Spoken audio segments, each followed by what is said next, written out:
दोस्तों, भारत का नाम अब उन देशों में शुमार किया जाने लगा है जहां पर टेक्नोलॉजी का उपयोग हर दिन के साथ ही काफी तेजी से आगे बढ़ती जा रही है और लोग छोटे से छोटे जरूरतों को भी पूरा करने के लिए इंटरनेट और मोबाइल का इस्तेमाल करने लगे हैं। और दोस्तों, इंटरनेट यूजर्स की संख्या में पिछले कुछ सालों से कई गुना बढ़त देखते हुए कंपनीज भी अब ऐसे ही प्रोडक्ट और सर्विसेज लॉन्च कर रही हैं जो कि पूरी तरह से टेक्नोलॉजी पर ही आधारित है।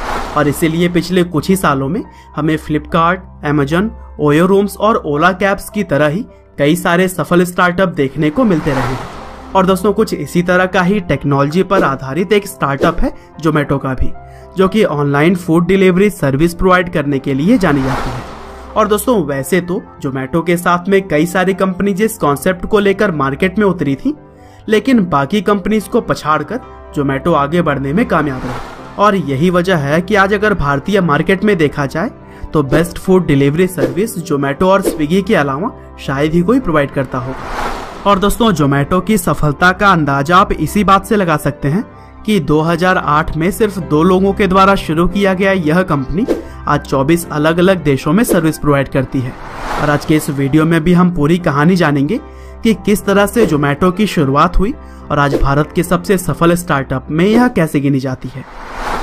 तो दोस्तों, इस कंपनी को बनाने का श्रेय जाता है IIT दिल्ली के 2 स्टूडेंट्स दीपेंद्र गोयल और पंकज चड्ढा को, जो कि एक साथ पास आउट करने के बाद से एक management consulting company brain and company में जॉब किया करते थे। और यहाँ पर काम करते हुए उन्होंने नोटिस किया कि बहुत सारे लोग रेस्टोरेंट में जाकर मेन्यू कार्ड देखने में ही अपना काफी समय बर्बाद कर देते हैं। और फिर इसी परेशानी को ही सुलझाने के लिए दीपेंद्र और पंकज के दिमाग में एक आइडिया आया और फिर यहीं से शुरुआत हुई फूडीबे की, जो कि बेसिकली एक वेबसाइट थी जिसमें बहुत सारे रेस्टोरेंट्स के मेन्यू कार्ड ऑनलाइन मिल जाते थे।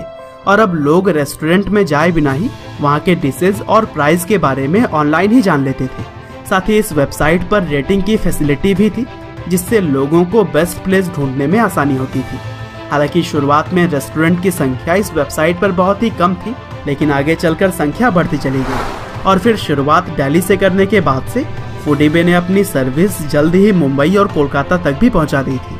और इस तरह से पहले कुछ साल जोमेटो के फाउंडर्स ने बिना किसी फंडिंग के खुद के दम पर ही काम किया। और फिर जैसे जैसे इस वेबसाइट की लोकप्रियता बढ़ी, तभी दीपेंद्र और पंकज ने कंपनी का नाम फूडीबे से कुछ और बदलने का सोचा, क्योंकि फूडीबे नाम ऑनलाइन शॉपिंग कंपनी ईबे से काफी मिलता जुलता था। और फिर इसी सोच को ही लेकर 2010 में कंपनी और वेबसाइट का नाम बदलकर जोमेटो कर दिया गया। हालांकि जोमेटो नाम रखने के पीछे कोई बड़ा रीजन तो नहीं था, बल्कि यह एक शब्द टोमेटो के रिदम से लिया गया था।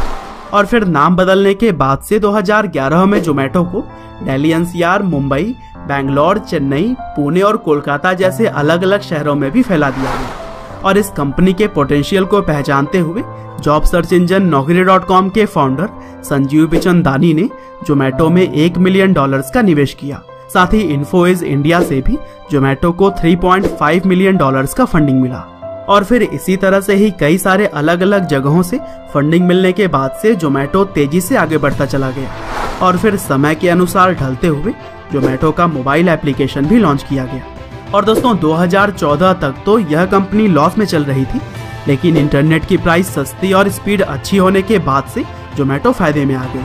और अब कंपनी न केवल रेस्टोरेंट की जानकारियां उपलब्ध कराती, बल्कि इसने ऑनलाइन फूड डिलीवरी सर्विस भी शुरू कर दी थी।